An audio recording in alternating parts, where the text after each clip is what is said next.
So thank you everyone for joining this month's Our Community Stories. This event is about Durham College, a junior college in Durham from around the 1949 to 1980. This is the 15th in our series of history events about historically Black communities in Durham, but also we're expanding now to other underrepresented and marginalized communities, and also to other definitions of communities. In the past, we've learned about neighborhoods like West End and Walltown, Bragtown, and Crest Street. And now we're starting to learn about other forms of communities like Durham College. So thank you for joining us. Again, this is brought to you by the City of Durham's Neighborhood Improvement Services Department. I'm part of the community engagement team. My name is Laura Biediger. And this is all part of our equitable community engagement work. You can learn more about that at our website, durhamcommunityengagement.org. Today's speakers, we have Ms. Thelma Jones, who will be kind of our lead and introduction speaker today. And she will introduce you to everyone else that is here. Again, if you have any questions, please share in the Q&A feature, or if you have comments, please use the chat. Thanks. Thank you, Laura. And we are so happy to be a part of this wonderful event and looking at sort of what happens to a dream deferred. Today, I am honored to have along with me Dr. Constance Ann Sorter Walker, who is the dean at the school and the advisor to our Durham College Alumni Association. We have Sarah Burt Baldwin of the class of 1975, who is the current president of the Durham College Alumni Association. And we have this distinguished gentleman among us, Clarence Barnett, who is with the class of 1969. And many of you would know him from his times with the Carolina Times, that I'm sure he will share about later on. So on behalf of the Durham College Alumni Association, welcome to our walk down memory lane about Durham College and its legacy. Mrs. Walker? Yes, thank you, Thelma. Ms. Jones, and thank the Community Stories staff for allowing us to talk about the history of Durham College. And hello to the Zoom audience. As introduced, I am Constance Sorter Walker, a Durham native. I was a former Durham College administrator and faculty member. I am now the advisor to the Durham College Alumni Association. After graduating from North Carolina College for Negroes, now NCCU, in 1964, I was employed at Durham Business College as an accounting instructor and the college choir director, and remained employed until the college closed. The pictures you see are the first beginning of the Durham College choir, of which I was the director.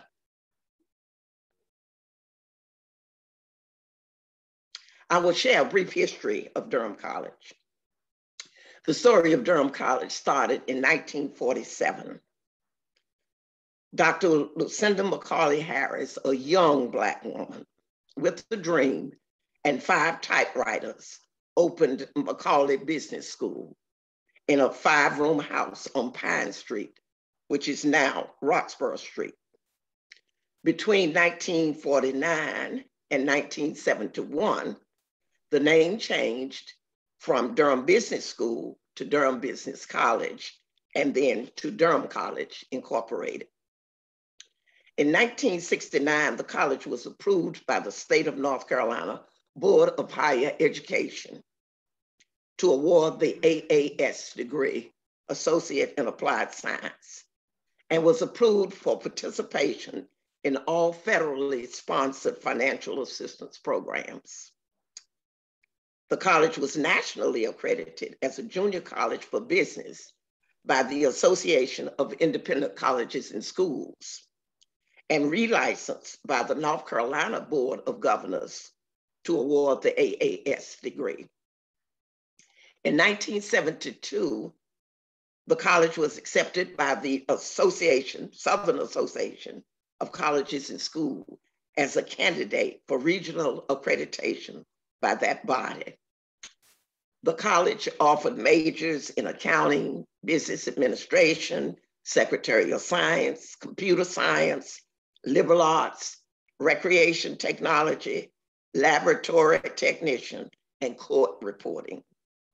Students came from Durham, and others traveled from New York to Florida to Durham, North Carolina for their education at Durham College.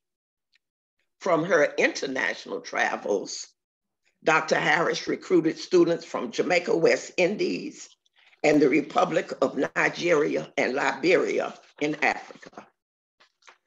Locations of the school included the old Pearson Town School, which is now Favorite Street Elementary School, and a South Mangum Street site.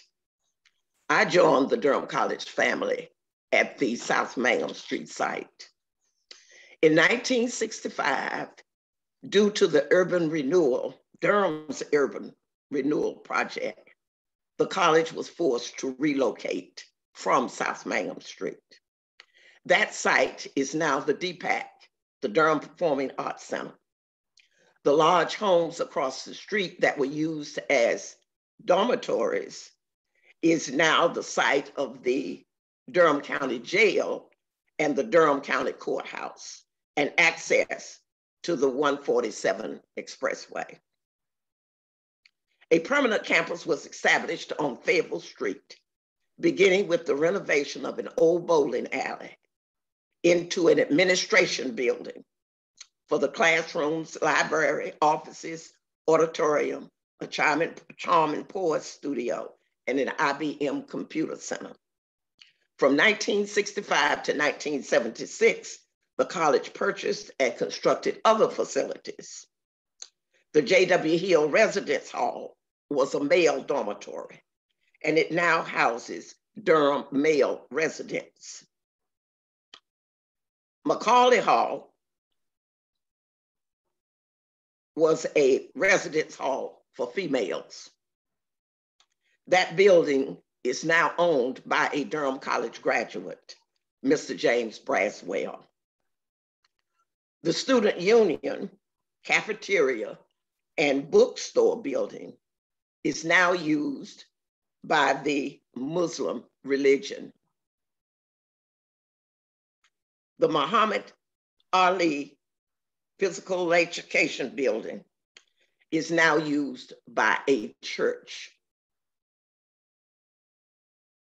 The Learning Resource Center is now a Food Line grocery store. The medical lab annex and the classroom annexes were removed from the campus. In 1950, Dr. Harris was joined by Dr. James W. Hill to assist as dean, and he served Durham College for 30 years until the college's closing. A veterans program and a night school was established under his leadership. Upon Dr. Harris's retirement in 1974, Dr. Hill was installed as the second president of Durham College.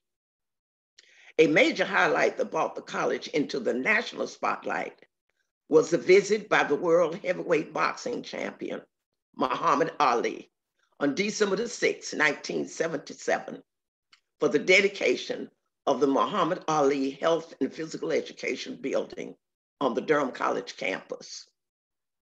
That was the first building named in his honor in the United States.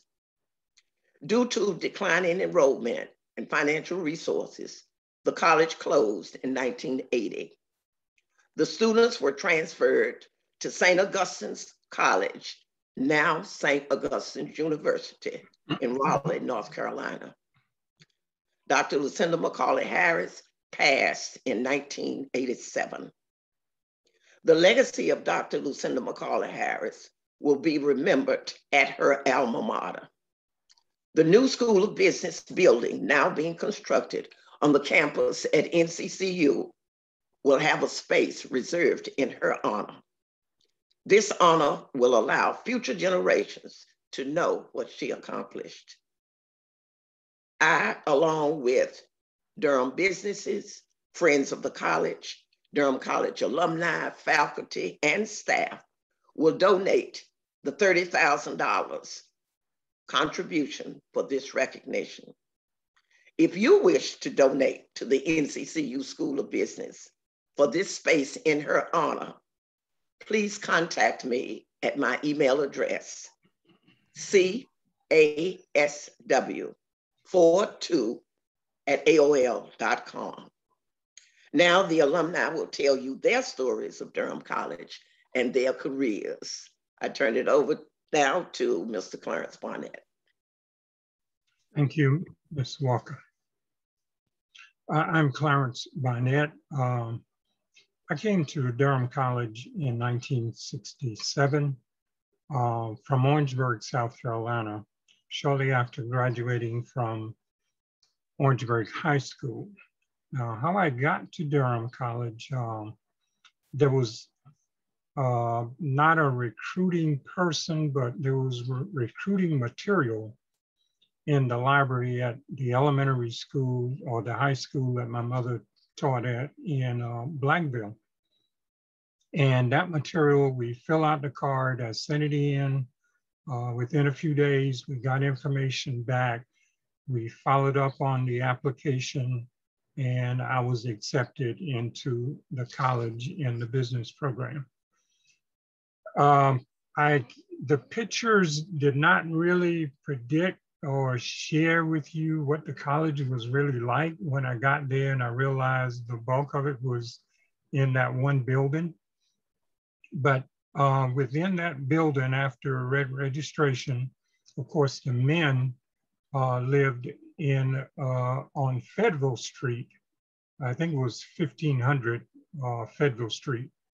And we ate breakfast there, and then we, caught the bus, either walked down to the campus where we spent the bulk of our day in classes. I was particularly excited about the programs, including particularly the accounting, the business administration classes, just the overall makeup, and of course the academic support that you not only got from faculty, but from the maintenance staff throughout. And Mrs. Harris was one that once I was there a short while, and I realized that she periodically picked up the phone and called your parents, kind of tell them, how you were doing, what was going on, the positive things, the negative things. And of course, it gave rise to a strong parental support, wherein you would have issues and situations where, they would call. I think we had to pay our bill every quarter. And of course, that was done on a quarterly basis. I served in organizations, Student Government Association president during my second year, the National Honor Society during my second year, and of course, just participating in community organizations such as the Durham Business and Professional Chain. And I attended a few of the meetings of the Durham Committee. The other church was within walking distance, and it was always 40, 50 people gathering, and we would walk to church, come back, and there was dinner ready. And sometime, what was his name? Dr. Asafo McDonald. He would get the bus, and of course he would take us to different churches. If he was speaking at another church, he would carry us to those churches for that service. Following my graduation, I had to do internship. And of course, my internship was done with the Carolina Times, which was operating under the auspices of United Publishers Incorporated.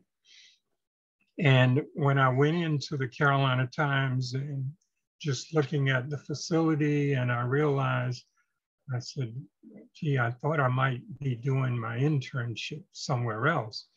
But Mrs. Harris, it was not just a person who, or the faculty member who had put you there for the internship or was in charge of it.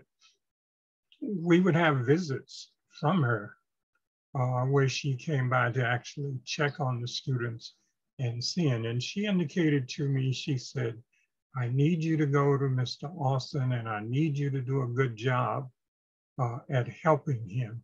So it wasn't just about, you know, doing the internship and getting a grade. But when I got there with Mr. Austin, I ended up really kind of learning his whole operation in terms of what was required, you know, the advertising, billing for advertising, and of course, working with the newspaper boys. And I did that through the summer. He did hire me as his business manager. And coming near the end of the summer, I indicated to him that I wanted to continue my education. And of course, I did that at Benedict College. And he said, well, I still need your help. So I wouldn't return to him on the weekends. He assisted me in talking to my parents because they did not want me to have a car at that time. But we were able to, I secured a car and he paid me enough money that I could make my payments. And I returned to him every weekend to complete payroll and work with the newspaper guys on Saturday, which gave him some relief. When I graduated from Benedict, I returned to the Carolina Times to work full-time there. And during that time, I continued to be involved with Durham Business College in terms of annual programs. I do remember speaking there one time for, I think it was an honors program. And of course, any participation in terms of awards and whatever was needed that I could do, did participation with the National Alumni Association when we have meetings, paid dues, and so forth. And so from that, you know, it was just, Durham College had a uniqueness about it that even with the work that I do now, and of course I didn't mention that I'm currently the Vice President for Fiscal Affairs at Denmark Technical College, which was formerly South Carolina Area Trade School. Now, we used to play trade school with basketball. And of course, as a backup bus driver, we would go there. And of course, our bus wasn't always in the best shape. But while the game was going on, South Carolina Area Trade School, now Denmark Tech, had a unique automotive repair shop. So they would do things like, you know, repair, change oil, any of those things that we had problems on the bus with when we were coming down. If we could just get to South Carolina Area Trade School, we knew those things would be taken care of. And so that's kind of how we operated during that period, and had an outstanding basketball team. In most cases, the teams that we played had a tough time scoring. We always scored usually greater than 100 points on teams that we played. So that's basically my role.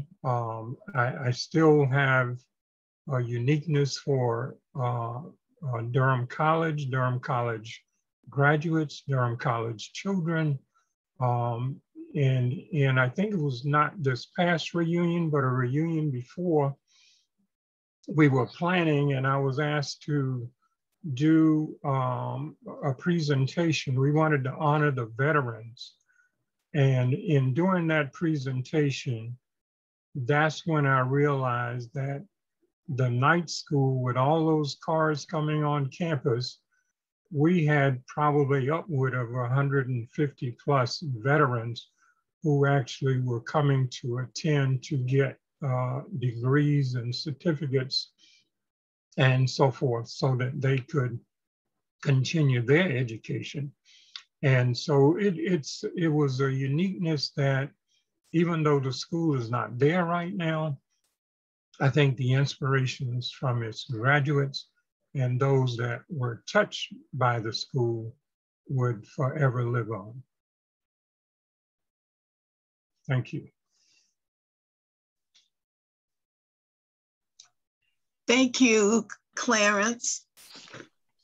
And I'm Thelma D. Harper Jones, the class of 1972. Woo-hoo! I am so proud to be a part of this wonderful and exciting event. Who attending a college that had as its theme, build for character and not for fame. And I'd like to think that I am reflective of the college's theme. So I came, and so let me share my story with you. I came to Durham College as a country girl. My parents were sharecropper farmers, and they taught me a legacy and left with my siblings and I a legacy of dedication, commitment, and altruism. A legacy which I brought to Durham College and to my present site here in Washington, DC. I learned about Durham College through Berthenia, the late Berthenia Spate, as the two of us were colleagues in the Greene Central LAMP Neighborhood Youth Corps program, where I worked after school. And that summer, prior to graduation, I worked there on the PACE program. And all of the funds that I earned during that summer, which was less than $2 an hour, went toward paying my college tuition at Durham College. So arriving at the school, I came there on financial assistance because my parents as farmers certainly couldn't afford it. And after one quarter, they advised me that I'd have to come home because they couldn't afford it. And I guess even though I love farm work, it was somehow thinking about the idea of returning to the farm became an inspiration for me to seek additional financial aid from the college's financial aid office, and I was awarded a work study. In the work study assignment, I worked in the office of the Secretarial Science Department, which helped to inspire my interest as an executive secretary. Dr. Rose Vaughn was the chair of the department, and she also taught me shorthand, and she did an excellent job. As a matter of fact, I received the school's award for the best student in shorthand. And I also like the thought that Dr. Vaughn has said to me more than once, that of all the students that she taught at Durham College and many of the ones that she taught in Fayetteville, that there were two people that she remembered quite well. That was Alma Stuckey and I, so that was an honor. I had a part-time job also as a babysitter with the Harrisons, two children, and that became a lifelong friendship with them, as that was my home away from home. I would later certify babysitters here in Washington, DC, so that they can earn an extra income also. I also had a part-time job at Spates Auto, which was right next to Macaulay Hall. And my fellow classmates used to tease and taunt me about if I was pumping gas for the station. But at Durham College, I made a lot of friends. Some of you've heard me say already, the Harrisons, and at Space Auto, where they gave me my first camera, and I became a shutterbug as a result of that. So many of my pictures I share over the years in the at least 14 Durham College reunions that we've had since the founding of the reunion in 1988. It was my roommate, speaking of friendship, the late Cynthia Colvin from Durham, North Carolina, who had developed inflammatory breast cancer that helped to inspire my work and to educate me about breast cancer, which I am a breast cancer survivor, and the founder of a 7 times award-winning nonprofit in DC, the Thelma D. Jones Breast Cancer Fund. Another notable friendship was with my husband, Richard Jones, who came to Durham College as a basketball player from Raleigh, North Carolina. He came on a full scholarship. Some of my student life included being a member of the choir, the Fascia-Rama Club, and also I served with honor and dignity as the president of the Delta Beta Chi Honor Society in my senior year. Pledging was quite a job. I recall being blindfolded and had to stick my bare hands in some slimy bucket of something awful. It was Clarence Barnett who recently shared with me that that slimy stuff was peeled bananas in a toilet stew. Yuck, I'm glad I didn't know that then. And so my senior year, Clarence and I continue to maintain and work together in carrying on the school's legacy through the Alumni Association. And in 1971, I received the Clarence Barnett Award for Outstanding Leadership for the Delta Beta Chi Honor Society. And I always think of Durham College as being a great place where I developed and grew my leadership abilities. And I can thank Clarence and his lovely wife, Ann, for that growth. I also received an award for the best all-around female student from Durham College alumni. And that award has helped to inspire and maintain my continued active involvement in the Durham College Alumni Association. I also served as Miss Durham College alumni through a fundraising competition and was the college's Miss Durham College. So I've sort of enjoyed the time that I've spent on a throne, but even spending on the throne, I never lost the reminder of our college theme, build for character and not for fame. One of the things I'm proud to have done is to have created the first college-wide Durham College reunion in June of 1988 in Washington, DC, which is where I live. And it was hosted by the Washington, DC Alumni Association, which I served as the chair during that time and for 4 other reunions. I was pleased to see that more than 225 people came from throughout the United States to show their loyalty and to help reminisce the wonderful legacy that Durham College has. We've had people from as far away as Florida, upstate New York, Oklahoma, California, and even Alaska, as well as the states along the eastern seaboard. Today, I carry my legacy of Durham College with me proudly as I have retired from the World Bank Group after more than 33 years, a career which I started because of my Durham College enrollment. I worked there during the summer of 1971, and the World Bank invited me to come back after graduating from Durham College. And so after more than 33 years, I spent there, and I retired in 2005 as one of the principal founders of the World Bank's Institutional Outreach Program, where I served as the voice of the World Bank in carrying out its poverty reduction mission in the local area, in areas of youth employment and training, education reform, homelessness, grant making, employee giving, and humanitarian efforts, and community development.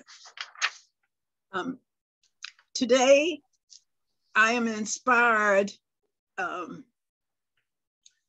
through the many things that has happened to Durham College. And I had this dream, always had this dream to have Durham College recognized. And thanks to John Slepp, through meeting him in Washington, DC, and sharing with him about the story of Durham College, Durham College was submitted as a nomination for the Durham 150th recognition. And it became a part of that recognition where Durham College and Ms. Harris was shortlisted as one of the 28 change makers and people to be recognized in the city to help their legacy of Durham College to live on. And so we thank John and Andrew Vann from North Carolina Central University for that effort. In closing, I invite you to share any memorabilia of Durham College. As thanks to John again, we will have a collection in the Durham College Library. So please share your memorabilia, pictures, and etc. And in closing, I think about Langston Hughes, What Happened to a Dream Deferred. Sometimes they eventually come true, and certainly my dream has come true, and it has also exploded. Thank you. And next, I'd like to welcome the president of the Durham College Alumni Association with the class of 1975, Sarah Burt. Hello, Durham College. I saw a lot of names coming through the chat. I saw my girl Fish out there. Hey, Fish. Just want to let you know that we are planning a 2022 reunion, and I'm the president. Annie Hanson is the vice president. Natalie Edward is the secretary, and I'm sorry her name isn't showing, but the treasurer is Norma Peterson Smith. So my road to Durham College was really through a recruiter. I attended Strong Thurman High School in Edgefield, South Carolina. And as a high school student, I would watch the news in the morning before I went to school, and they would have this segment that would talk about jobs, and it was a show called Job Man Caravan. And on that show, one particular morning, they were showing these ladies on the computer entering data, and it was fascinating to me. And I said, that's what I'm gonna be. I'm gonna be a data entry operator. And lo and behold, a recruiter came to my high school from Durham College who talked about computer science degree, and it was 2 years, and I was on the quick path to my career getting started. And so for me, at that moment, he was talking about the applied associate degree you could get in 2 years. And he talked about Durham community, and I was ready to get away from home. And so this was my ticket out. So I was in. And so I grew up with 5 brothers, and a few of my brothers brought me to Durham College, and they just kind of dumped me off at Macaulay Hall. They just sit my stuff out and they left. And at that moment, Janelvin Johnson, who we called Jenny, she showed up with her family. And her mom was saying, you know, you got a roommate? And I was like, no. So we decided we were going to be roommates. And her mom invited me to go to lunch with them. And we went in her car. She rode us around Durham and we had a good time. And then we came back and there was this young lady there from Asheville, North Carolina, who was crying and holding on to her boyfriend and her grandmama, acting like she was going off to war. And that was Vanessa Fisher, my girl Fish. And so Jenny and I kind of looked at each other like, oh, we don't know if we want her in our room, but we invited her to come and stay with us. And from that moment, this has been a lifelong relationship, a friendship of love and support. So my major being computer, Mr. Harrison was the department head, and he was quite an inspiration to me. He recognized my potential and, you know, that I was able to grasp this computer science process really well. And he encouraged me and he mentored me. Mr. Parker and Dr. Ingram, they were instrumental in my career. They encouraged me to always be my best and take advantage of opportunities before me. So at Durham College, I did work hard, but we also played hard too. You know, there was a lot of fun days at Durham College. And I wanted to just correct the name of the owner of Macaulay Hall. His name is James Bradford from Fort Myers, Florida, a good friend. In Macaulay Hall, it was full of adventure. It was full of drama and love. We would have hall, you know, dance-offs where we learned the latest dances, and we would be singing, and our dorm mothers, Miss Dudley, would be on the intercom trying to get us to quiet down, but we had a lot of fun there. And Fish would be beating the tambourine, and she just wanted us to report to her who that person was, but we never told on her, you know, because we were all enjoying just being together, learning the latest dance, talking about our personal and school life. It was a beautiful time. And we had, our dorm was on the 3rd floor, and there was one phone on each floor. So we would always hear the phone ring, and usually we would summon the young lady who the phone call was for. And we did go to church. We walked to church. We would go to Mount Zion in our platform hills. We would go there. We would also often get a ride. You know, Durham was a very welcoming community.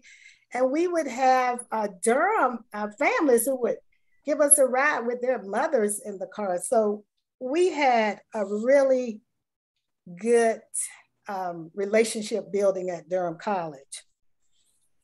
Some of the memorable moments for me was Mr. Lockett was our music teacher, and we were invited, and I was a member of the choir, to sing at the Soul City groundbreaking. We had some angelic voices on that choir, Elmatina Allen, Shirley Macon, and we really enjoyed that event and being a part of it. I know there's some pictures out there. I have a picture, but I couldn't find it. But also we were a part of campaigning for Ben Ruffin. When we came to Durham, we were, you know, just became a part of the community, and we walked trying to get Ben elected for mayor, but he didn't win, but it was still a great experience. And here you see pictures of some of the faculty, Miss Royal, who was the cafeteria, Mr. Lockett.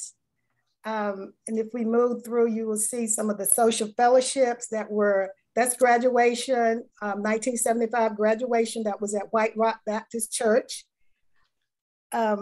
Also, if we move forward, we're gonna see that's also some of the faculty at the graduation. And some of the social, that's the Sweetheart Ball, and that's Dr. Harris at the Sweetheart Ball. I'm sorry, Dr. Hill, sorry about that, Dr. Hill, congratulating the Sweetheart Ball Queen. So it's the basketball, it was basketball at Durham College, men and women basketball teams. There were the cheerleaders. We would travel with the team. Here we see the Group Phi fraternity. It was the Alpha Phi Omega, the Gamma Sig. And if we move, those are some of the lead ups to the homecoming, the talent shows that the students were a part of. And this picture is the 2019 Durham College reunion. And it was 90 plus friends and alumni that attended that reunion. We had a really great time. The grant from the 150 Durham celebration that recognized Dr. Harris allowed us to have a charter bus that we took a ride over Durham, just looking at how things have changed. We visited the Durham College location. And we look forward to seeing everyone. We're hoping that the pandemic will calm down, and then 2022 we'll be able to meet again and celebrate 75 years of Durham College being established. So we really hope you'll mark your calendar, and we'll get information out to you about that. So, but on it, I think it's really important that we give thanks to God for Dr. Lucinda McCauley Harris, a female visionary, a trailblazer, and her staff for their guidance, their training of young Black men and women who were able to enter the corporate and the nonprofit world with determination, confidence, and skills to be successful and become contributor to this society in so many ways. Thank you.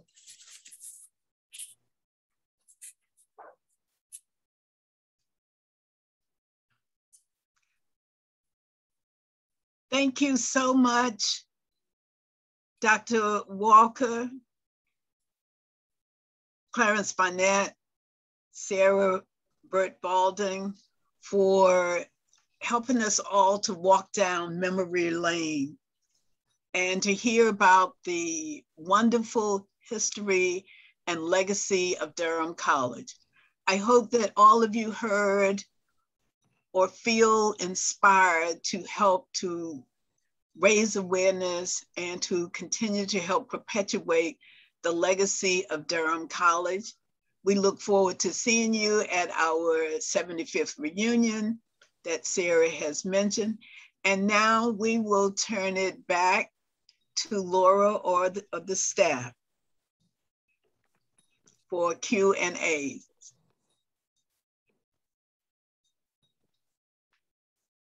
Thank you so much for that wonderful presentation.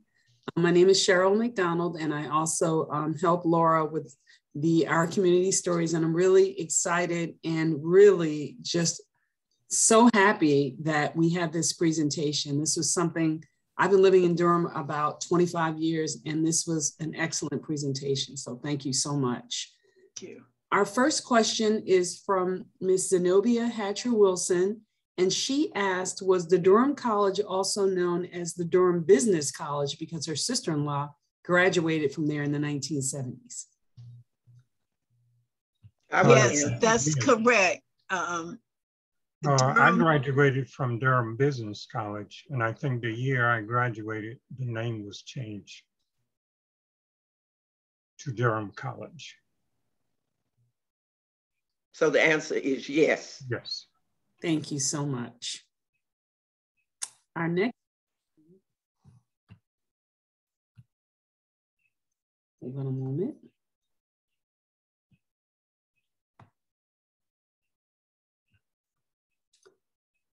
There's a question about if any of the buildings are still standing. Yes, all of the buildings are still standing except the administration building. In my presentation, they probably missed it. The boys' dormitory, J.W. Hill Hall, is now used where men may rent rooms there. Durham citizens rent rooms there.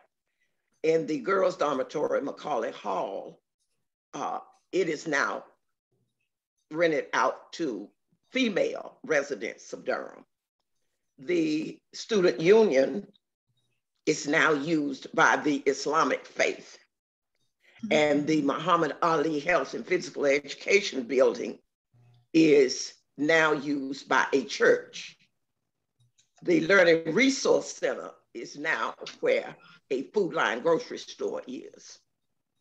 And the other, the laboratory annexes and the other classroom annexes, mobile annexes, were removed from the campus. So the campus is still there. It's just being used by other people. Thank you. We have another question about the school records, and they ask, where are the school records now? The school records now are in the North Carolina archives in Raleigh, North Carolina. Any student that wishes to get information about their transcripts and et cetera must write to the North Carolina archives in Raleigh, North Carolina. All of the records were sent there when the college closed. Thank you. We have another question from Constance Wright. Did Muhammad Ali contribute financially to Durham College? I believe he did. It was a substantial one, but I believe he did make a contribution to the college at that time. Thank you. And I have a question for Ms. Walker. If you could tell us one of your memories, wonderful memories, or your favorite memory. All of them were favorites. I knew you was going to say that. All of them were favorites, but when Mr. Barnett was speaking about the bus and how we traveled all over the state of North Carolina and South Carolina with the basketball team, having been a cheerleader at North Carolina College when I was there, I was given the assignment of being the advisor to the cheerleaders. So I would travel with them.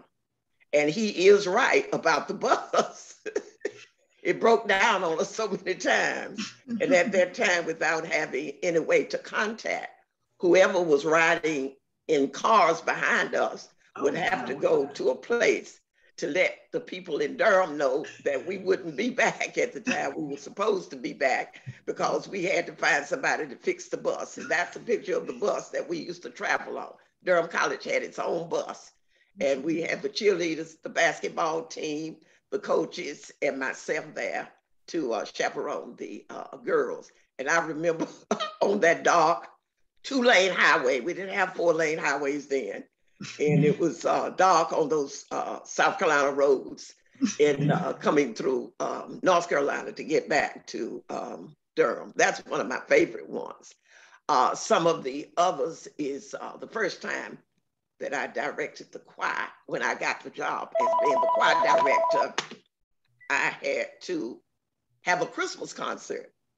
And that gave me 4 months to try to take some strangers who were just a little bit younger than I was, because I was fresh out of college, and to train them to have a Christmas concert by the middle of December. And that was quite a task for me as a young girl, 22 years old, trying to get a college choir together.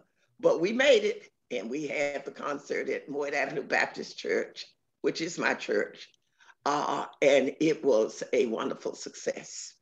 And I was happy to see some of those singers in that choir at the last reunion, which was over 40 some years, 50 years ago, I guess you might say, 1964, December. And I still see and have a great relationship with the people who were in that choir. Thank you so much. We have a couple of more questions. Vanessa asked, where can you get the school records again? I know you mentioned the North Carolina Archive. Yes, the North Carolina Archives in Raleigh, North Carolina. Okay, in Raleigh, North Carolina. Thank you for that. We have another question, and they ask, Why did the Durham Business College close? Due to declining enrollment and resources, because it was a private school, it was the tuition that helped to carry the cost of running the college. And we had quite a cost because of all of the facilities that we had, and everything we offered was top of the line. So when integration set in and students were being recruited by the all-white schools that needed a certain percentage of Black students, then we were like not able to meet that competition that they had before us. So the enrollment started decreasing from 500 down to, when students were transferred in 1980, we had about 200, not quite 300 students, and that was not enough to carry the cost of the operations for the school. Thank you. I have a question about what did Durham lose when the school closed? Ask the question again. What did Durham lose by the business school closing? One of the things that it lost as a student was the opportunity to continue to nurture, train, and educate African-American students. And one of the things that hasn't really been amplified in this is that many of us are aware of HBCUs, or historically Black colleges and universities.